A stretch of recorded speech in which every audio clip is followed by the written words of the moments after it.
I grew up in a small town, the kind where there were no strangers and no secrets.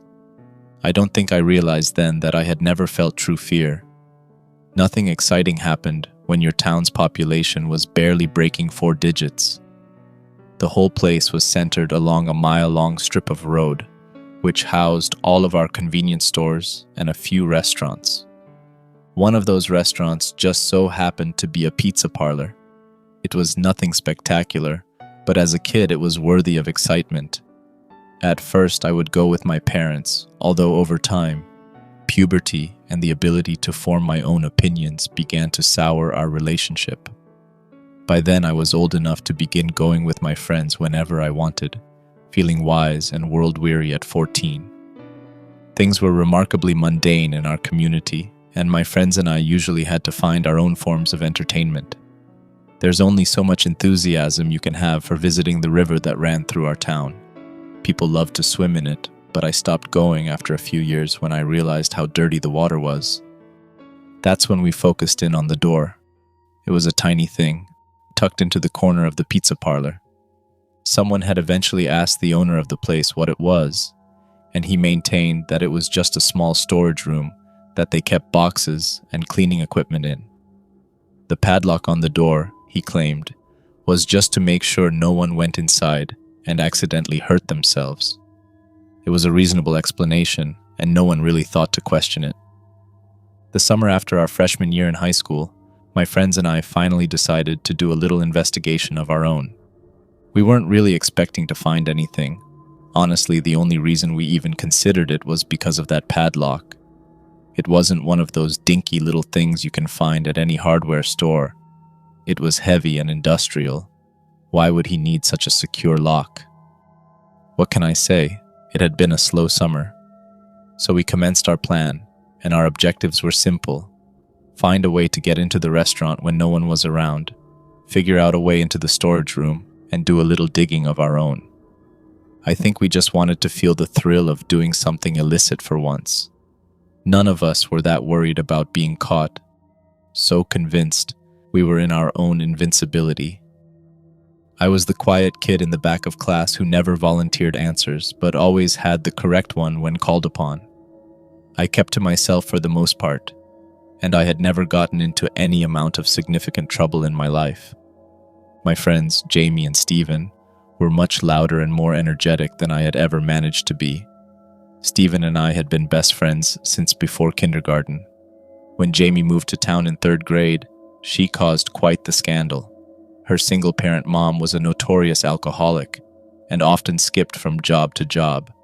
We somehow became fast friends, and over time the friendship between Steven, Jamie, and I flourished. Together we became a staple around the various town hangouts, and we never got up to much trouble. By then we had already pulled off the classic parental misdirect 1,000 times. I told my parents that I was spending the night at Steven's. Even though I'm a girl, they trusted his family and me. They knew Steven was a brother to me after having been friends for as long as we could remember. Jamie's mom usually didn't notice or care what she was up to, and she had confessed to me during one of our sleepovers that she had played a little experiment once and went camping in the woods behind her house. She said she stayed out there for 5 days, and when she went back to her house, her mom had never even noticed that she was gone. Steven just had to tell his parents that he was staying over at my place, and we were set. We were so excited, thrilled with the idea of our disobedience. We reasoned that the only harm done would be the owner having to replace the lock. On nights where either Steven or I would manage to convince our parents to let all 3 of us stay over, we would laugh and plan late into the night about how we would deal with the wave of questions that would arise. In our minds, we felt like the grandest spies. When people would speculate about what had happened and who would have broken into a place just to get into the storage closet, we would have to maintain our expressions and act as if we knew nothing. We even planned out what we would do if we did find something. He might very well be hiding something valuable or even illegal back there. We decided that if there was any sort of treasure, we would leave it be. If it ended up being something criminal that he was trying to hide, drugs, Steven speculated, with Jamie maintaining that it would be a secret clone of the owner, Then we would go to our small police station and report it. We would be the conquering heroes, and our misdeeds would be forgiven if we did discover anything of importance. If only we knew. Finally, it was time for us to act out our plan. We had determined that the easiest way to get into the place after closing would be to find a way to stay inside past the nightly checks. Jamie had done a little reconnaissance mission and went to grab a late-night slice of pizza. She was the one who noticed that when the bored employee, who had the bad luck of being on the closing shift, would do bathroom checks, they just looked under the stalls from the front of the room, rather than actually going in and pushing in the stall doors. Stephen was the one who figured out how to get past the lock. He found a pair of bolt cutters in his dad's shed that sliced through chains with ease. From there, it was my job to manage the details. I established how long we would wait in the stalls after closing, 2 hours, just to be safe. A few days before the night of our plan, I casually started a conversation with one of the employees at the restaurant, Charlie. He was a senior and I knew he thought I was cute. I had been so nervous that he would think my questions about the nightly cleaning schedule were weird, but I framed it as if I was asking when he got off work. He bought it and told me that most of the cleaning was done in the morning. They never bothered to do much at night unless there was an obvious mess. I made sure we had supplies, headlamps, so that our hands would be free, some energy drinks and snacks as we would no doubt be tired after all that time doing nothing, and a watch to make sure we were keeping track of time. I was also the one who decided that we would get out through the back employee entrance. None of us expected our excursion to last more than an hour at most, and I didn't think the owner would find it too odd if an employee forget to lock the door as they were leaving at night. We decided that we would head to the parlor at 8 p.m. From there, we could order some dinner and regale each other with embellished stories for a couple hours, after which one of us would head to the bathroom and stay there. Stephen went first, and after another 20 minutes, Jamie followed. By then, it was only half an hour until close, and I made sure to settle our bill and linger in the front entrance. Once the sole front employee headed back into the kitchen, I darted into the girls' restroom, making sure to catch the door as it closed so it didn't make a noise. I had a quick whispered conversation with Jamie through the stall door before heading into the neighboring stall so I could settle in for the wait. Cell phones weren't as commonplace for teens back then, not in a town with as limited of a social calendar as ours, so you think we would have been easily bored with no entertainment. But this was our first time, really, truly breaking the rules. Even waiting in darkness for hours felt like an adventure of epic proportions, with the anticipation of what was to follow. Before we expected it, Stephen was pushing open the door to the room and asked in hushed tones if we were there. I almost fell over when I stepped down from the seat, the blood rushing into my legs all at once, but soon I was eagerly rushing out to pull Stephen and Jamie into a hug. I couldn't help laughing and exclaiming, "Phase 1 of Operation Pizza Hideaway complete." Stephen got into the act, straightening up into an exaggerated military stance and snapping out a sloppy salute. "Ma'am, yes ma'am, commencing Phase 2. Jamie just laughed helplessly, clutching at my side and trying to keep somewhat quiet. We were thrilled at the success of our deception. Once we were all somewhat composed, we got out our headlamps and went into the main lobby, carefully navigating the tables into the back, a curious hush falling over us. I think the sight of the stacked chairs and the complete darkness of the restaurant finally made it start sinking in that we were really breaking the law. It didn't make us want to stop, but it gave us a sense of gravity. The fact that it was just about a silly little door that we mostly expected was just a storage room was irrelevant. It was about the rush it gave us. We finally made our way to the door. It was in the darkest corner at the very back of the restaurant, and unless we shined our lights straight at it, the 3-foot-tall opening was indistinguishable from the wall. I set down my backpack and we sat in a little circle and downed the food and drinks I had brought while joking quietly about what might be behind there, our last moments to speculate. We were impatient to get started though, and only a few minutes passed before Stephen reached into my bag to get the bolt cutters. We decided that he would open up the lock while Jamie and I aimed our lights at the handle of the door to make sure he had good light to work with. He struggled a little with fitting the blades of the tool into the small space between the handle and the lock, and for a minute Jamie and I cast nervous glances at each other, causing our lights to waver and Stephen to curse as he tried to get the right angle. Our worries were unfounded, however, and after a moment he managed to bear down with just the right pressure and snap the lock. We all stood there for a second after the screech the scrape of metal on metal had caused. Luckily, or unluckily as it would soon come to pass, it really was too late for anyone to be in this area, and no one came around banging on the doors and shouting about intruders. We felt safe enough to proceed after that. Since Stephen had been the one to actually break the lock, we decided to give him the honor of opening the door for the first time. He reached out and threaded the now broken padlock through the handle of the door and reached back to give it to me. After I had placed the lock into my backpack, I kicked it to the side.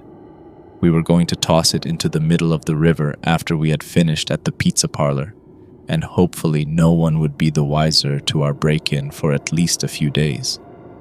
We all shared one last keyed-up look with each other, full of nerves and exhilaration, before we crouched down and watched as Stephen reached for the door handle. He had to tug for a moment to get it to budge, the door obviously seldom being opened. The miniature wooden entrance finally swung open on rusty hinges, and we peered forward in anticipation, only to let out mutual groans of disappointment when our lights revealed nothing more than a small cement room with a low ceiling and a few scattered boxes. None of us wanted to look at each other. We had spent weeks planning this, and it would be a lie to say that there wasn't some small part of us that had been convinced that there had to be something in there. With a scoff, Stephen kicked out and pushed a box to the side, which caused a small stack to topple over with a bang. The cloud of dust that resulted made us all start coughing. The old man who owned the place had been telling the truth after all. It really was just a musty little storage space. Giving another drawn-out sigh, I leaned forward and crawled half into the space and began to haul the boxes back into place. That was when I noticed the breeze. For a second I froze before I began to frantically move the boxes to the side in an attempt to find where it was coming from. I didn't stop until I managed to unearth a round metal door set into the floor, sealed with another padlock. I fell back in amazement, hardly noticing when I landed on my tailbone.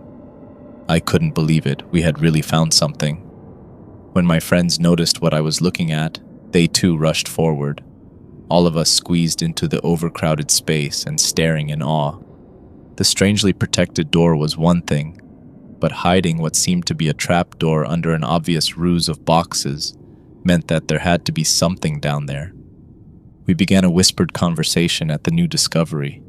We hadn't expected that we would have to dig deeper than we already had. Stephen was eager to go forward. Obviously there has to be something good down there. Why would this guy need to hide it behind two locks if it wasn't important? Jamie was more reserved, and I could tell the nerves were getting to her as her voice shook just slightly as she spoke.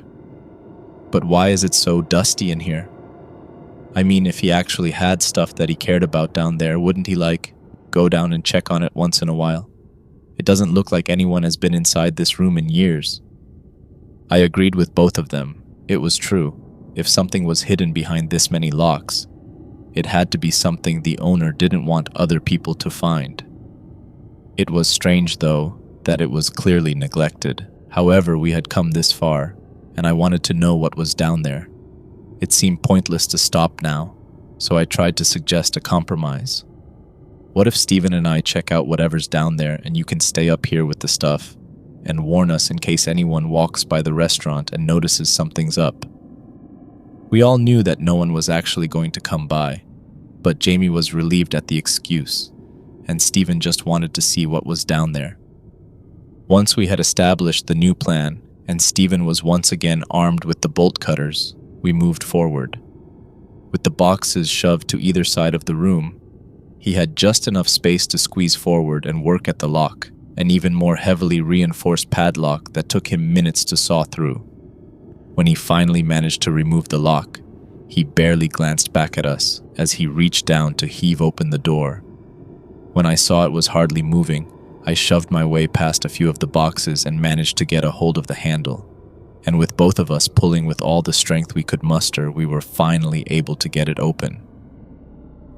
What greeted us was a pitch-black tunnel with the top of a ladder rung just visible in the darkness, and a rush of chilled air that held the faint, stagnant odor of stale pizza. Stephen and I both glanced at Jamie, and she gave us a nod. She was okay with us leaving her alone for a while. With that assurance, Stephen began the descent down the ladder, holding his headlamp in his hand and aiming it down so he could see the next rung to step down to. After he cleared the top foot of the tunnel, I followed suit, attempting to push down the tension that I could feel building in my shoulders. As we climbed further down, the air began to cool, and soon I was shivering. Looking back, the tunnel must have only been 10 feet deep, but at the time it had felt like 100. There was a brief drop at the end of the ladder, and Stephen and I found ourselves in a cramped space, roughly 4 by 5 feet. I was short enough that I could stand up straight, but Stephen had to hunch slightly. That was when I noticed the third door. It was set into the wall, opposite of the ladder. The space had a curious darkness. I don't know if it was because we were so deep underground, but our lights scarcely reached a couple feet in front of us. It seemed to be made of the same concrete as the walls, with another padlock on the latch. Stephen and I shared an uneasy glance, and I could tell the situation was finally getting to him. Having 2 locks was peculiar, but the depth of the tunnel and the clearly roughshod construction of the space was disquieting. If the owner never bothered to come down here, why was he so worried about security that he had to use 3 locks that were basically the same? Anyone who could get through the first 2 would obviously be able to get through the third. It was then that I began to question if it wasn't to prevent someone from getting in, but rather something from getting out. I wish I could say that I erred on the side of caution and urged Stephen to leave things alone and head back up. I didn't, though. I couldn't quite manage to make myself believe that there was anything dangerous down there. I was so sure that things would be fine. Nothing ever happened in this town. Stephen had brought the bolt cutters down with him, and I helped shine the light on the lock as he went to break it. When it clanged down to the ground, he and I shared a fleeting look before he braced himself and began pulling open the door. It had to have been heavy, since it was at least 5 inches thick. It also must have been designed to be relatively soundproof.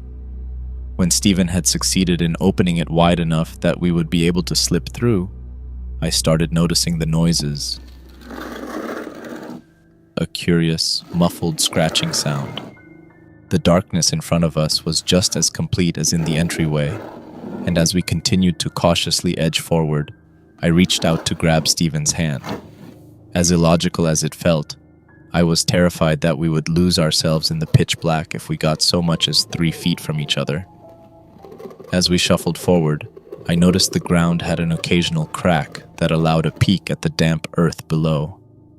Even more curious were the small, light-colored fragments that were at the edges of the breaks in the cement. I tugged Stephen's hand to indicate he should stop and bent down to pick one up. I'm still surprised that I didn't scream when I realized what I was holding. It was a piece of a broken fingernail. I think I was in shock because all I did was calmly bring it closer to my face. With the improved light, I could see the hint of blood at the edges, where it must have broken into the nail bed. Stephen was hushed and impatient. He didn't know what I was holding yet. "Come on, we should keep looking around." It was the first time either of us had spoken since we had gotten down here, and that's when I realized the absence of the scratching sound. Have you ever noticed when a noise fades into the background? It can be something that puts you on edge, but if you hear it consistently enough, you stop keeping track of it. While the scratching had worried me, it had continued even after we had entered the room, and after a couple minutes of nothing happening, I had relaxed into it. The scratching stopped as soon as Stephen spoke. A sudden, overpowering sense of dread came over me, and I struggled to respond. Fingernail, it's a fingernail. Stephen, we have to leave. We have to go right now." I could tell he was confused. What are you talking about? By then, my alarm was so great that I didn't want to risk lingering to explain it to him. Instead, I turned back towards where the entrance was and began pulling him forward with all my strength. It caused him to crash into my back when I came to an abrupt stop, unable to control my trembling. While the door was too far away for my light to clearly illuminate the space, I could just make out the hunched, skeletal figure standing in front of it. After Steven pulled away from my back, he began to protest.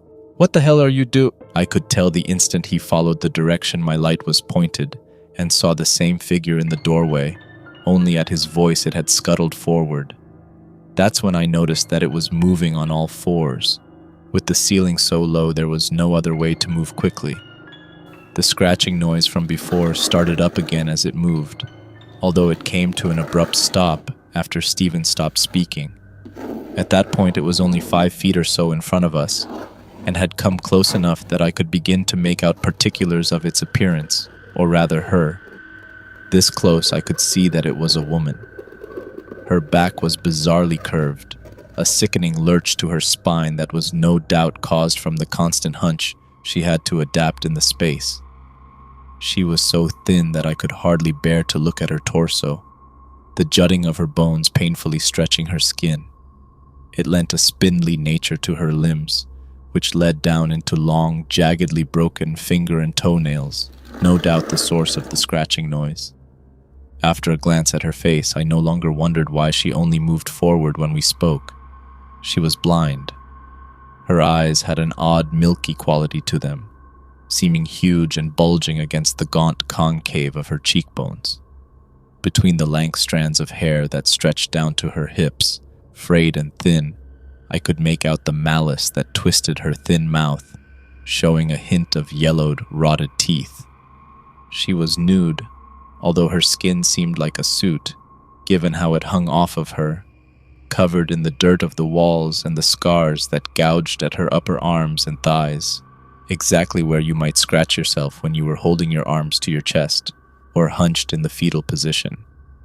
In that moment, I had never felt like more of an animal, reduced solely to fight or flight instinct. My mind was static. When I noticed an equally panicked-looking Steven opening his mouth, I made sure to forcefully clamp down on his hand, shaking my head when he glanced at me, trying not to take my eyes off the woman still crouched in front of us, producing a small rasping noise every time she took a breath. I put my hand carefully over my mouth, trying not to rustle my shirt. After I left it there for a moment, I pointed at my eyes, then carefully at my ears. She only knew where we were because we had been making plenty of sound moving about the room, and then later speaking. When Steven first spoke, that was when she had finally paid full attention to us. Who knew how long it had been since she had last heard a human voice? Even without us speaking, she cautiously moved forward. It was a slower lurch and slightly uneven. I knew she would manage to bump into us eventually, and I frantically glanced around to try and figure out how to get us out. I had the idea that maybe if Steven and I split up, if we were both yelling, perhaps we could disorient her with the volume of our voices. Gesturing at him, I mimicked yelling and used my fingers to make a running movement, pointing him in one direction. I was trying my hardest to let him know what I was thinking. The inherent sense of danger was unbearable, and I wished I could prepare myself after Steven got what I was trying to say. She was only moving closer, though, so I just put up 3 fingers, trying to ignore the shaking of my hand. By this point, the woman was only 2 feet away, and I knew if she stretched out her arms, she would be able to grab one of us. I quickly put down 1 finger, then the other, and with a final glance at Steven, I put down the last one and was off like a shot. We both began to shout. Mostly I was screaming, letting out the fear and tension that had been building ever since we entered the room. I ran at a diagonal towards the back of the room while Steven shot straight to the side. As I ran, I noticed more details, things that to this day I wish I could forget. In one corner, a pile of ratty blankets, the smell so rancid that it brought involuntary tears to my eyes. It was positioned right below an opening in the ceiling that went straight up, too small for any human to fit through. As I looped back towards the entrance, I almost stepped into a large pipe that went straight down into the earth. More so than the blankets, the smell was indescribable. Quickly veering to the side, I tried to catch sight of Steven. Instead, I saw that the woman was behind me, although far enough back that I could tell our plan was working. The space was large enough that our yells echoed, and even I was developing a headache at the overwhelming noise. I turned back towards the doorway and tried not to glance at the walls, at the writing and drawing scratched into them, indistinct and bloodied. That's when I noticed Jamie. She must have heard our yelling. We were being so loud that it would have been impossible for her not to have. She had stepped into the room and was standing to the side of the door, bracing herself on the wall, much like we had when we first entered. Our headlamps were dim enough that she could probably only make out the lights coming towards her. I began yelling at her rather than just screaming my head off in fear. "Get out! Run, Jamie!" Steven shot past me, and I saw him make it through the door and reach the ladder, looking back at us with a frantic expression on his face. As I reached the entrance, I snagged Jamie's sleeve and started trying to pull her towards the door. At this point, Steven and I had stopped yelling. It would only give us away now. I tried to hold up my finger in a shushing gesture, but Jamie had already been the most afraid out of all of us. Fear froze me, but it made her frantic, talkative. She didn't realize the significance of my gesture, and I can't say I blame her after the scene she walked into. In a damning motion, she opened her mouth to speak. "Are you guys okay?" I waited, but then I heard you guys yelling, and she was abruptly cut off, and I lost my grip on her as she was pulled back into the room. A skeletal hand with ragged fingernails gripping her throat and piercing it as it pulled her down. I like to say I would have gone back for her, would have fought. After all, the woman couldn't be stronger than all three of us combined. Only my light was focused straight at Jamie as she fell backwards, and I heard the wet thunk as her head struck the concrete at an angle. Something about that sound and how her head looked was so terribly wrong that I didn't have a moment's doubt that she was dead. Steven and I looked to each other before frantically trying to scramble up the ladder. I didn't dare glance back. It had been enough to see my friend dead once. To see that woman crouching over her, bent so low her nose was touching Jamie's forehead. We managed to make it to the top, and after I had pulled myself out of the tunnel, Steven slammed the door shut. It had been so heavy that I doubted the woman would ever be able to push it open on her own. I grabbed my backpack as we rushed past, and without speaking, we both ran towards the employee door through the kitchen. I can't say how long we ran, but it had to have been at least a mile. We reached the end of our town limits and hesitated at the edge of the forest, panting and leaning on each other. I was crying, but I hadn't been aware of it before then. Steven's face was blank. I had never seen him so empty of emotions, and as I clutched at him, he remained still, staring into the woods. "What are we going to do, Steven? What the fuck was that?" "She's dead. Oh God, she's dead." I began to sob, and in a mechanical motion, Steven put an arm around my shoulders. Eventually, we started walking back towards town, and we made our way to the only payphone. I kept furtively looking around to make sure the area was clear, but Steven hadn't moved his eyes from the ground since he started walking. I checked my watch. It had only been 20 minutes since we opened the first, miniature wooden door. I handed Steven a few quarters and he proceeded to dial 911. He didn't sound like himself when he spoke. It wasn't just that he was pitching his voice lower. It also sounded uncharacteristic, deadened. "Someone's dead at Otto's Pizza Parlor. Look in the back." That's all he said before he hung up. I was in a daze. I had cried more in the last 10 minutes than I ever had before in my life. It was that emotional shock that led me to following Steven around as he proceeded to go back to his house, sneaking in through his bedroom window, as we had, ever since we were kids. But he wasn't the same. Neither of us were. We held a muted conversation, him in a sleeping bag next to the bed he always let me have when I stayed over. The ceiling kept blurring above my eyes, and eventually I kept them shut so I couldn't tell that I was crying. Steven did most of the talking. It was all I could do, not to scream. He said the following. We didn't discuss our plans with anybody. And other than the bolt cutters, we didn't leave anything behind. They'll probably figure out they're my dad's, but they'll just assume she stole them from my house last time she was here. We'll go downstairs in the morning and convince my parents that yours were arguing, so we came over here to stay the night and didn't want to bother them since they were already asleep. Nothing ever happens in this town. They'll want to say it's solved as soon as possible. You know how they cut corners. They being the police. I didn't want to admit it, but he was right. There were plenty of things our local law enforcement ignored in favor of keeping the town's peace. Besides, I had a feeling that whatever was up with that woman we had found was going to be far bigger news than the events that led up to her being discovered. Not that I wanted to admit it at the time.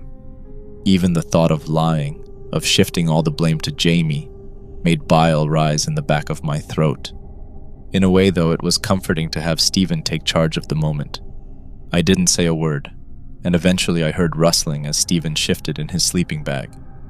If we both stick to that, we'll be fine, you'll see. Jamie wouldn't have wanted all of us to get into trouble. What's done is done. It disgusted me, but I couldn't think of anything else to do. Eventually I managed to fall asleep, but it was fitful. I kept waking up expecting the woman to be crouched in the corner. When morning finally came, we went downstairs and followed through with what Stephen had told me to say. His parents took it in stride. Mine were known to have their troubles, so they weren't surprised. It turned the lie that we had given my parents into something believable, and Jamie hadn't told her mother anything at all. It took a while for the details to filter through to us. We didn't bother to leave Stephen's house for the rest of the day, and his parents were out at work for most of it. When they came back, their faces were drawn and pale as they pulled both of us aside to sit on the couch. With terribly kind faces, they told us how Jamie's body had been found, their kindness grating on me as I contemplated my own deceit. I didn't have to fake the tears that ran down my face. My sorrow was unrelenting. Over the next few weeks, we managed to collect the particulars of what had happened. This was the juiciest bit of gossip that our town had had for decades. In fact, the last time anything interesting had happened was when Otto's wife had packed up a bag and left him and their 3 children one day with no word. It had been such a tragedy, abandoning her family like that. In a community like this, people didn't leave each other when they were unhappy. They just stewed in their own misery. Otto had apparently found a different solution. He was nearing his 60s and had built his pizza parlor in our small town nearly 30 years ago. It had been relatively successful, with it being our only pizza place. So successful that he closed it for 2 months in the mid-90s in order to do a full renovation. His wife had left him only a year after the unveiling. Only it turns out she didn't leave. Instead, she found herself placed in a tomb that would be her home for the next 2 decades. Over time, as the shock began to wear off, police started to release more information on the crime, and the gossips in town started to reveal what they remembered. There was a part of the renovation that Otto had not revealed to the workers he was paying, a small section of the restaurant in the back that he had pardoned off. Before he went into the restaurant business, he had briefly worked in construction, idly traveling around the United States and stretching his wings after escaping from the suffocating smallness of the town that he had lived in for his entire life. After a few years, he returned in order to open up his own pizza place, claiming the recipes came down from his family. He married his childhood sweetheart, Melinda, and quickly fathered 3 boys. It would have been an ideal situation if he and Melinda actually liked each other. Everyone knew they had the most terrible screaming matches with each other, but as the fascinated and vile housewives will tell it, they would never get a divorce. It wasn't how things were done, and Otto knew it. Opinions can change in an instant in a place like this, and he knew that if he had a long, bitter divorce, Melinda would get the sympathy of the town. So when the construction workers would leave for the night, he would return to the restaurant and take advantage of the equipment they had left behind in order to build his own little hideaway. He dug beneath the foundation and hollowed out a roughly constructed room. He even made a clever little vent in the ceiling, too narrow to ever crawl through. It led into his office, and he had a soundproof covering that hid it from view. Once a day, he would drop the leftover pizza that was made down the hole, along with a bottle of water. He made sure to put in a wide pipe that went deep enough that it tunneled into a local waterbed, washing away any debris that went down it. After all this time, I'm still grateful I stopped going swimming in the river. And so that's how she lived for over 20 years, slowly going blind and mad in complete isolation. He had no need to go down to see her. His conscience made him drop down just enough food and water to allow her to survive. And out of an inexplicable and instinctual urge to stay alive, she did. Seeing as he made sure to soundproof every possible entrance to the structure, I have no doubt that Stephen's voice was the first she had heard since she had heard Otto threaten her into the small, slanting room. It's unlikely she could have imagined what he was planning to do. It all worked out exactly as he had planned, and he enjoyed continued success and the love of his sons for many years. Really, who would want to go to the effort of exploring a small storage closet that held nothing but some old boxes and cleaning supplies? Even knowing that Melinda might have continued to suffer for what may have been decades to come, if we hadn't have hatched that inane plan made out of boredom and the curiosity of youth, I would still take it back in an instant if I could have Jamie back. Melinda died of a heart attack shortly after she was taken into the paramedics' custody. I can't say I blame her. I think she held on to that miserable life just long enough to know she had escaped. Everything in town settled after a while. Otto was sentenced to 50 years, a death penalty for a man his age, and his sons moved out of town under the shroud of shame and grief that followed them. The basement was filled in with cement, and the pizza parlor was renovated into an Olive Garden, the first chain restaurant to ever grace our town. No one bothered to question why Jamie was there by herself, or any of the discrepancies about the break-in. Her mom was the town disgrace, and Jamie's death only fueled her drinking. It was easy to reduce it to the simple tragedy of a young girl from a broken home acting out. Stephen and I were never the same. We held on for a few months out of habit, but we never spoke about what had happened, and I couldn't stomach the way he had shut himself off from the events of that night. But I grieved. Oh, how I grieved. There were some days I felt as if I could hardly breathe, as if the weight of what we had done would crush me. My parents took me to a doctor, tried to get me on medication. Depression, they said, potentially an eating disorder. Truthfully, I just couldn't eat without thinking of that horrible pit, with the vent that would drop down discarded food once a day. I begged my parents to move after what had happened. Finally, after months of seeing me slowly wither and turn on myself, they agreed. We left quietly 4 months after the incident. I never even said goodbye to Stephen. I don't know what I would have said.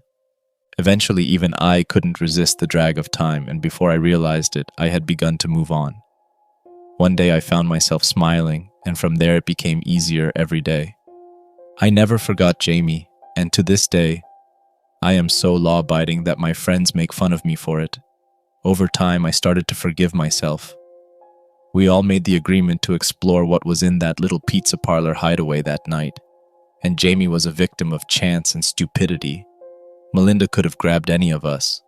I don't think she was doing it out of any real sense of hatred for us. I think she had just had so long to stew in silence and isolation that all she had left was the hatred. You might wonder why I'm finally speaking out after all this time. Even though it was 10 years ago, I could still come into quite a bit of trouble, and it is without a doubt the most shameful experience of my life. You see, I had come to peace with what had happened that night. I dragged myself kicking and screaming into acceptance. What I learned changed all that. I had never looked into the details of what had happened that night, seeing as I was there to experience it firsthand. Last night, I finally felt strong enough to revisit the event. I decided out of morbid curiosity that I would start reading some of the backlogs from our town's newspaper. I knew it would be picking at a healed wound, and yet I couldn't talk myself out of it. That's when I learned a detail that I had never been privy to before. It took a long time for police to release the information. It was on the front page of the town's small newspaper on the anniversary of the tragic break-in. They must have thought the timing was apt. In a town as small as that, it can take quite a while for police to respond to a call. In this case, 45 minutes. All we had known at the time was that Jamie had been found dead. This didn't surprise me, as I had seen her die. Or so I thought. She must have just been dazed for a time. In fact, the coroner estimated she had been awake and alive for at least 20 minutes before she finally succumbed to her injuries, only minutes before police arrived. Cause of death was massive blood loss from not only a head wound, but from the numerous serrated tears found on her body. Melinda had been scratching away at that room for decades. I imagined she might have had enough of a frame of mind to try the trap door, though it would have been impossible for her to open. We had locked her in. Jamie was always so afraid she must have started yelling as soon as she woke up in that cold, terrifying hideaway. The yells must have turned to screams when Melinda came to investigate the noise. The thing is, I don't think she was even aware of what she was doing. The screaming must have been awfully disorienting after decades of silence. In the end, the only defense Melinda had left were her fingernails.